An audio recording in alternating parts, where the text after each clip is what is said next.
And now, your First Alert 5 weather. And welcome back, everyone. You know you live in Colorado when just a few days ago we struggled to hit zero in the Fountain area, the Pikes Peak region. And today looking at mostly cloudy skies, but don't let it fool you. Very warm out there on Christmas Day as we stare out at a stunning shot of Pikes Peak. By the way, did you catch the sunrise this morning? I'm going to effort some photos. We got several in from our viewers that I'll show in our newscast that airs after Sunday Night Football right here on NBC KOAA 5. Right now in Colorado Springs, we are sitting at 48 degrees. Again, it's relatively mild today, pretty similar to what we saw yesterday. Maybe the sun or lack thereof stunting that warm up just a bit in the Springs versus what we actually could have seen had the sun shined a little harder. Now in Pueblo, we talked about this at the top of the newscast. Airport about 7 miles east of downtown. This number represented at the Pueblo Memorial Airport, which is the official climate record keeper. And there it's 46, but of course the live shot is out in the downtown area where temperatures have been well into the 50s most of the day. Take a look at the national map. The big story is still that plunging Arctic air dropping all the way down from the cold Canadian north all the way into Florida this afternoon. 44 degrees in Orlando, 49 in Miami. What? Miami only 1 degree warmer than Colorado Springs.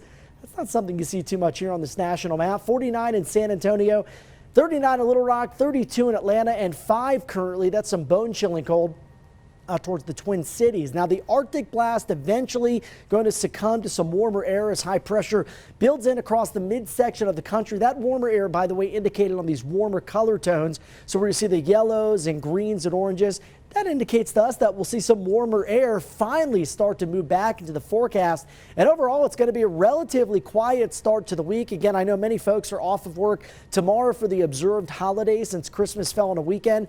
And if you are, good for you. You'll enjoy some nice weather. Now, we do get a cold front that drops in very late tonight, so expect those highs to be down about 5 or so degrees across the region. You can see in the Springs, we'll start out in the middle 20s and warm up to around 47 by tomorrow afternoon. For Pueblo, starting out in the upper teens and topping out right near that 50-degree mark. Now, I did mention quiet weather on Monday, except across the northern and central mountains where we could see a few snow flurries early in the morning. Then we get relatively quiet weather through Tuesday as well, as we'll see a bit of a warm up. But look what happens by Tuesday night into Wednesday morning. We got our next cold front that moves across the region.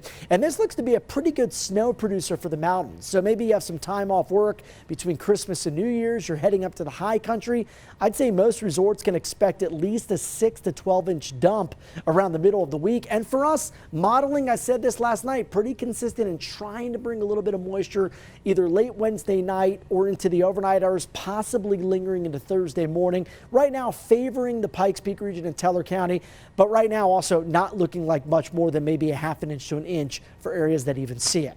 We'll continue to monitor those changes. In the meantime, here's a look at your overnight lows tonight. Single digits around Alamosa. The rest of us teens and 20s, so relatively comfortable, a little above our seasonal average for this time of the year. And tomorrow, even with that cool down, still holding on to some relatively pleasant weather as well. We'll see a mix of 40s and 50s in most areas. And even for the lower Arkansas River Valley, where that cold air has just continued to sit and sit, maybe a little bit of relief, warming up to around 42 La Junta, 50 in the Pueblo area. For the Springs, we're around 47 and then shoot up to near 60 with some gusty downslope winds developing. Still breakout on Wednesday on the Super 7-day forecast. Will be moderately breezy during the afternoon hours. Then we get that cold front later in the day on Wednesday with possibly some light snow here in the Springs. Right now, an early estimate, snow totals in the city and around town anywhere from maybe nothing, trace, up to an inch in some spots. Decreasing clouds, cooler temperatures throughout the rest of the week, potentially another round of snow as we head towards New Year's Day. For Pueblo, for now, I've kept us dry throughout the upcoming week. But by next weekend, the start of the new year, possible we could see some snow mixed with rain and a high of 45. Canyon City, we go from 53 to 62. We get windy conditions here, possibly a mix of rain or rain changing to snow, but pretty light in nature Wednesday night. Breezy and cooler Thursday. And again, the potential for some snow showers as we make our way into New Year's Day. And for Woodland Park, we've got a little bit of snow possible on Wednesday. That would be the last snowstorm of 2022.